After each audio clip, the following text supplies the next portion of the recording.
Olá, amigos aqui do site Estúdio Administrativo, forte abraço para vocês. Vamos comentar agora a questão número, terceira questão cobrada aqui na prova de analista no concurso do MPU, poucas semanas atrás, certo? A questão coloca o seguinte: os órgãos que integram a administração direta não possuem personalidade jurídica própria nem autonomia administrativa. Amigos, eu já tive a oportunidade de comentar duas questões com vocês em vídeos anteriores, sempre lembrando que os órgãos resultam então desse processo de desconcentração, leia-se uma distribuição interna de competência no âmbito de uma mesma pessoa. Nesse contexto, realmente, os órgãos não apresentam personalidade jurídica própria. A personalidade pertence ao ente federativo no qual esse órgão está integrado, ok? Sempre lembrando, na área federal, por exemplo, ministérios, secretarias, departamentos, são meras unidades internas no âmbito daquela pessoa, ok? São centros de competência na estrutura daquela pessoa.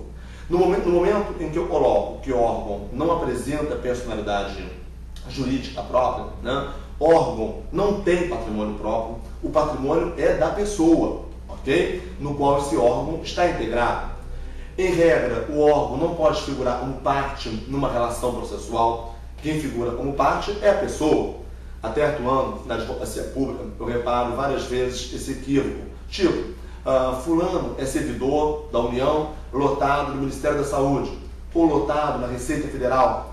Às vezes, o advogado vai ingressar judicialmente, propõe ação em face do Ministério da Saúde ou em face da Secretaria da Receita Federal. Não, gente, não. A ação vai ser movida em face da pessoa da União, tá ok? Da pessoa da União, Apenas o vínculo funcional, o vínculo funcional desse servidor é com a pessoa da União.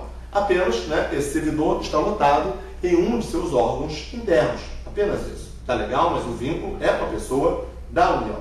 Então, o órgão, em regra, não vai contrair direitos e obrigações em nome próprio. Quem contrai é a pessoa. Ok? É a própria pessoa, é o próprio ente federativo.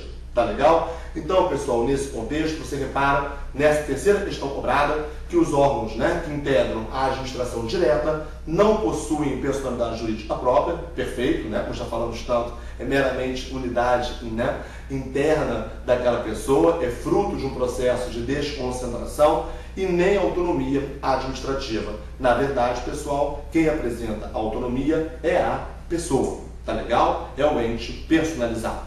Essa parte final até da questão não foi muito bem colocada pela banca, porque nós até temos determinados órgãos na estrutura da administração que apresentam uma independência mais acentuada. Nós temos, tá legal? Principalmente os órgãos que perfazem o topo dessa pirâmide da estrutura da administração pública.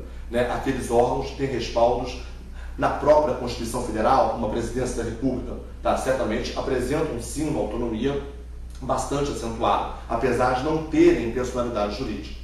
É uma questão realmente que merece uma crítica, uma revisão nessa parte final. Ok, órgãos não são personalizados, maravilha, mas no tocante à autonomia administrativa, como estou procurando elucidar para vocês da melhor forma, nós temos alguns órgãos que apresentam um forte caráter de independência, principalmente os órgãos, como eu falei, que estão no topo, no arcabouço aqui da estrutura da administração pública, que tem embasamento na própria Carta Constitucional, como, por exemplo, a própria Presidência da República. São órgãos que não mantêm relação de subordinação com nenhum outro órgão. Perfeito? Fica essa parte crítica, ok?